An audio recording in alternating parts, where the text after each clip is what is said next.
Hi guys, it is Jenny with BespokeForms here to talk to you this month about the history of adaptive fashion and the women who pioneered this movement. And it's time for Babbling with BespokeForms with Jenny. So like I said, we're going to talk about the history of adaptive fashion. Now, I got started on this from one article that I found through last month's museum exhibit that I talked about.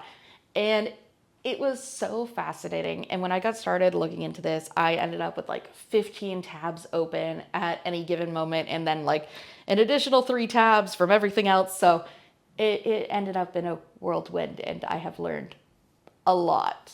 When we talk about the history of adaptive fashion, we actually have to go farther back than these original women who pioneered this movement and started it. We really have to talk about the different fasteners and really the changes of the fasteners that really helped be able to guide this movement. So we got to talk about fasteners and how things were. So prior to everything, a lot of stuff was done with hook and eyes. This is a hook and eye tape. Things do separate. They were done with bars or little tiny metal clasps, and the hooks would just essentially hook into everything. So you really needed help getting a lot of stuff done. Same with grommets, corsets, so things were tied, a lot of that kind of stuff. And a lot of things were buttons. And because there was space, they would use little teeny tiny buttons on stuff and lots of buttons. So you just needed a lot of help with what you were doing. And at that point, we also didn't really have elastic, so you couldn't just loop it over very easily. It had to be very tightly done. So in 1885, Herbert Bauer invented the modern snap. This is a snap tape that is now functional, but a snap really is 2 pieces that would fit together and fit snugly, but be able to be pulled apart very easily. Now, at the time that he created the snaps, they were called a novelty fastener because no one really saw a point when you have the button and it already works very well. It wasn't until the military started using them in their uniforms. They started using them because of their speed, of how you can quickly put them back together again and take them apart. And really their ease of disentanglement when they got caught. Because like a button or anything would catch on something else. So it made it a lot easier. Because the military started using it, it did become more functional in everyday life because people saw purpose beside a novelty item. Then in 1893, Whitcomb L. Judson started work on the zipper. The zipper was not originally called the zipper. It was actually called a shoe fastening, or a shoe fastening. And it was used instead of a row of about 20 buttons on your shoe. Now, the zipper went through a lot of different things and a couple of different patents. And basically, it was not used or not widely distributed until 1913. So again, it took a while for it to catch on and be able to seen as a functional solution for different things. Then we jump all the way to 1941. In 1941, Swiss engineer George de Mestral created Velcro. Now, Velcro is a combination of 2 different French words, which would be velours for velvet and crochet for hook. He was inspired when he went on a hunting trip and found burrs on his dog. So he pulled them to a microscope and saw essentially burrs having all of these little tiny hooks to be able to catch onto something. Velcro took a while to catch on. It was sold more distributed in Europe in 1955, but didn't get distributed in the US until 57. It was very much regarded as something that was impractical, especially for clothing, because it does tend to be bulkier. So people didn't find much of a purpose for it until the aerospace world started using them in the spacesuits because they worked very well for the bulky materials and for astronauts. What do we guess? Accessibility. They started using them quickly after in ski suits and scuba diving outfits. So it really took off from a sports aspect side. When people found a use for it, suddenly it wasn't novelty, it was practical. So that takes us to 1948 and a woman known as Gladys Reed. Gladys Reed was constantly frustrated for her use of a hearing aid device. Back in the 1940s, a hearing aid device looked kind of like a Walkman. And so you'd have a battery pack, a cord into your hearing aids. And so a lot of the things that they had to use it was like a handbag kind of thing. And she was just frustrated on having to deal with this in her everyday life. So she created a belt with hip pockets, and that way you could have the battery pack and the extra batteries and be able to connect it to yourself. She also created a bra with pockets in it and suspenders, like garter belt suspenders, that had linen bags on the inside, basically to help her with her everyday life. And that was really the first start. Now we get into the first wave in 1955 with Helen Cookman and Virginia Pope. Now, we're going to talk a little bit about Virginia Pope for a minute. Virginia Pope, outstanding woman, was actually writing for the New York Times in 1925. She ended up being the first fashion editor from 1933 to 1955. She was one of the founding members of the Fashion Group International, which was started to promote American fashion designers during the Great Depression.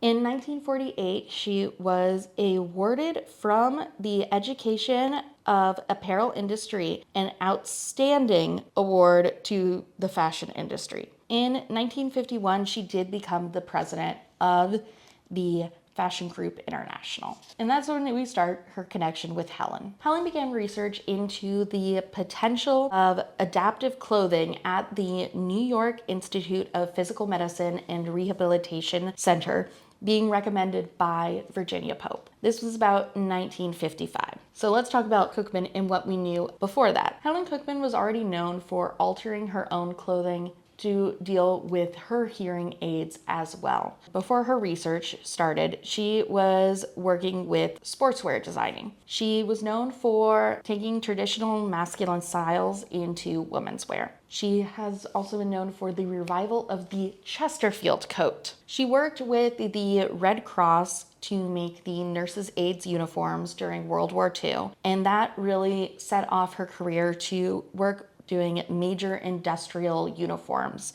during that time. So now we get back to 1955. From 1955 to 1959, she did research and started this collection called Functional Fashions Collection, and it was of 17 different items to help disabled people dress independently. From 1955 to 1959, they did research and developed this collection called Functional Fashions. It was a collection of 17 items to help disabled people dress independently. Some of the designs included blouses with pleats for functional movement.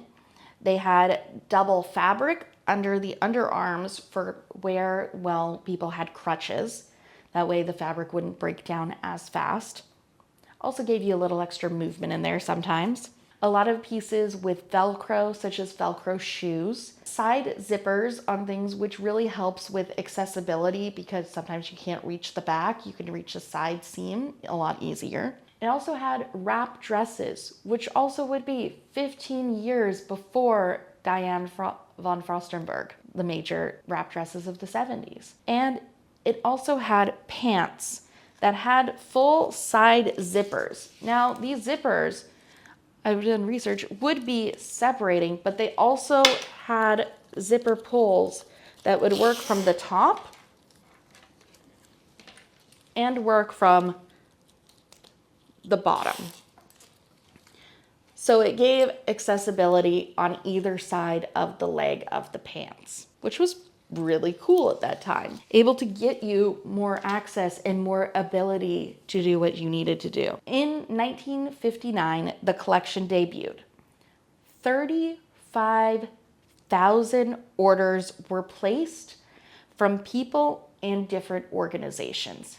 Yes, 35,000. Amazing. It was really one of the first times this had really come out. The collection existed until about 1976. Sad. But it really helped launch it, and from that point, different designers started to take note. Levi, Strauss & Co., there were a couple others as well. In 1961, Helen Cookman and Muriel E. Zimmerman created a book called The Functional Fashions for Physically Handicapped. It was an illustrated guide with information for disabled consumers and designers on how to create clothing for disabled consumers. Mouthful, all on the front of the book.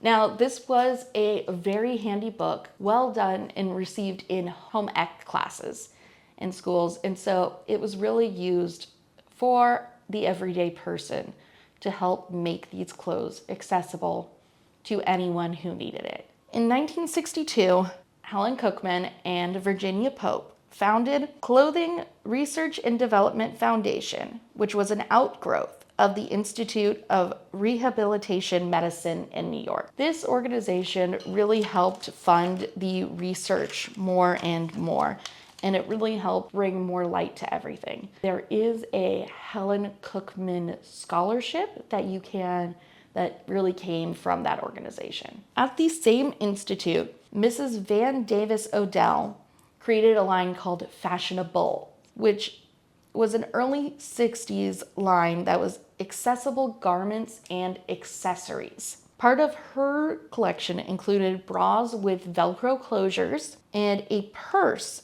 that was designed to fit the handrest of a tea cane in it, which is kind of cool. Again, fashion and accessibility. By 1973, Helen Cookman had passed. But before she passed, she started work with Levi's over a patented Levi's jean. These jeans were stretch denim. They had full-length zips at the side that could be opened from the top and the bottom. And they had this fancy thing that she did that was called a half belting. And the half belting buckling would hold the pants into place. So essentially, it would take from the back and wrap to the front so you could drop the front of the pants, or it also did the same thing in reverse so you could drop the back of the pants. These jeans were really cool. They ended up coming out in 1975. They were sold for $24.50, and they were a special order through doctor's offices, hospitals, and rehabilitation centers in a brochure that Levi's came out with. In large part, we have a lot to thank for Helen Cookman and her work, her research, and her learning into everything that we did, or that we have learned. And Virginia Pope for seeing something in Helen Cookman to be able to push her to do stuff.